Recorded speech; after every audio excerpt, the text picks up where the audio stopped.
They outscored the Warriors 63-38 in the second and third quarter.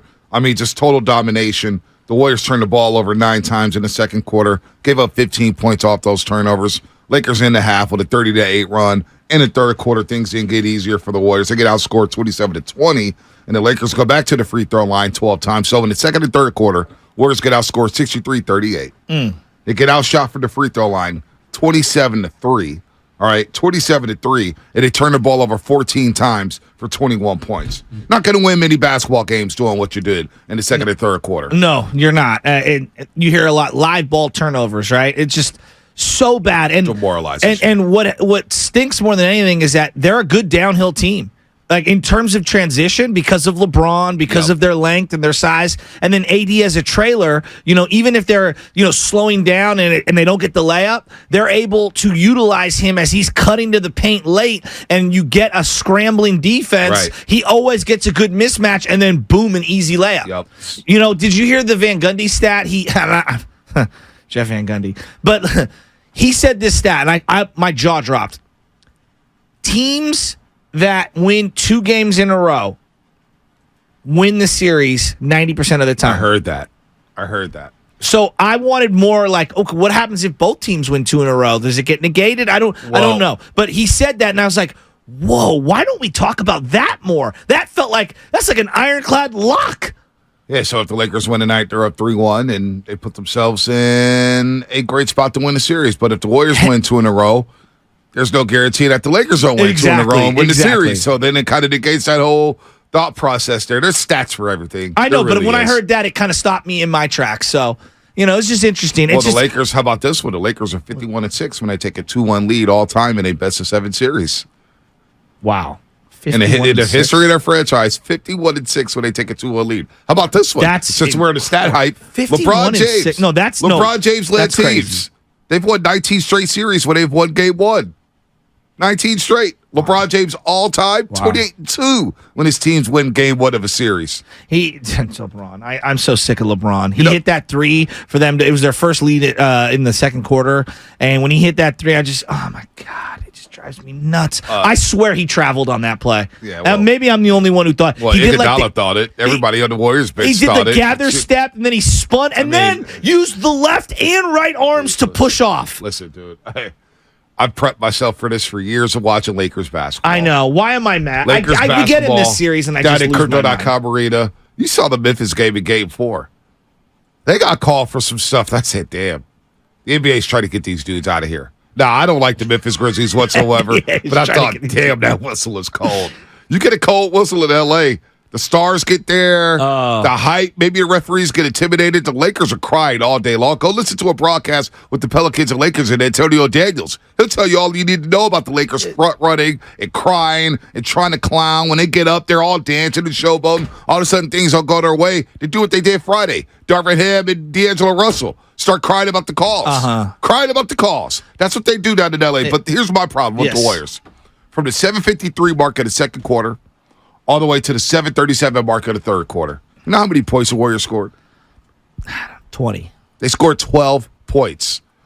In over 12 minutes of action on the basketball court, they scored 12 points. So they had 40. They were up 40-29. A couple of Wiggins mid-rangers. Well, I don't care how they scored. A Curry layup. No, I'm just trying to think. Because I charted it. And I'm like, can we make a play? Well, we got all the play-by-play stuff. I don't care how they scored. 6 minutes to go in the third quarter. They could have hit a 12-pointer. I don't care. I threw my notebook. They could have scored. They could have hit a 12-pointer. The fact is, from 7:53 of the second quarter to 7:37 of the third quarter, they scored 12 points.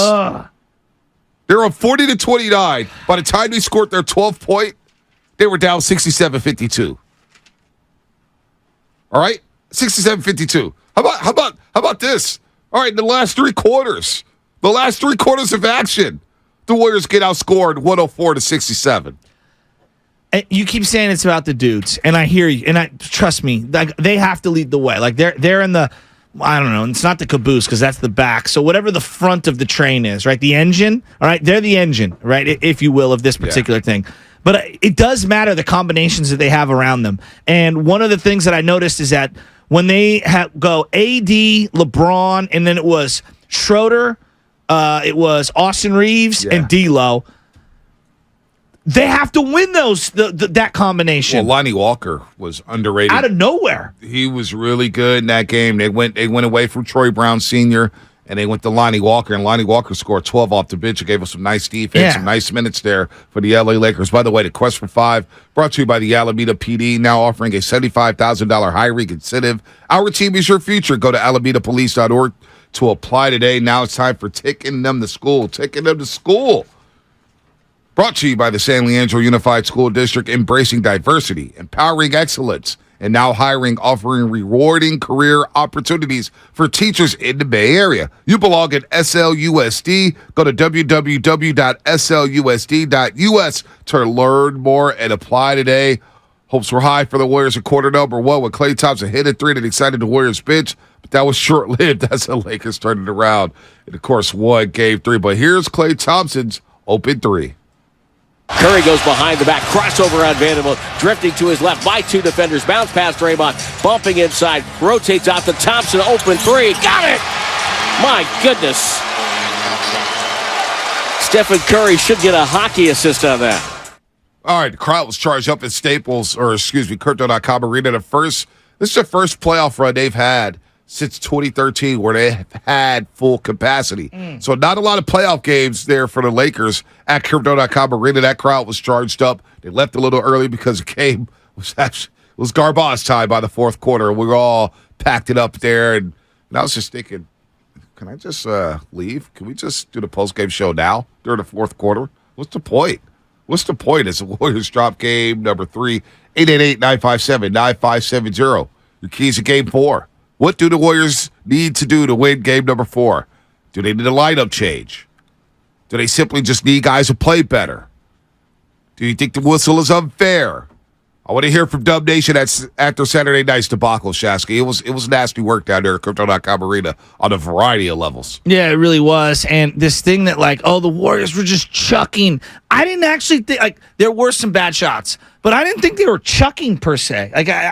Got good shots. They did. I thought it was a combination of horrific turnovers, bad transition defense for the Warriors, and then the Lakers capitalizing. And then also, I thought Darvin Ham did some very specific X's and O's in the half court, defensively and offensively, that created some issues for the Warriors. And I want to get into Poole. I want to get into these X's and O's that Darvin Ham did, and then kind of what the Warriors can do to solve these riddles. Well, Eddie Griffin, there's a sound clip that everybody's asking about from Eddie Griffin, who's a noted Laker fan. Maybe we'll get that up, but I don't want to harp too much on the referees, man. I really don't.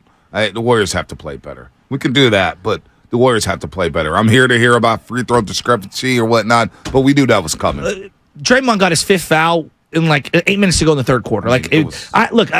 The third, fourth, and 5th foul, the reason why I'm so upset is because AD stuck his shoulder down on all 3 of them. At least one of them could be a no call. Yeah, I mean... And I'm tired of the block charge. We argue about it. I'm sick of adjudicating that over and over and over again. But if you're not going to allow Draymond to be able to stand his ground as AD is plowing him on the move... what are we doing here? The defender has no option to play defense. You've turned it into a layup line.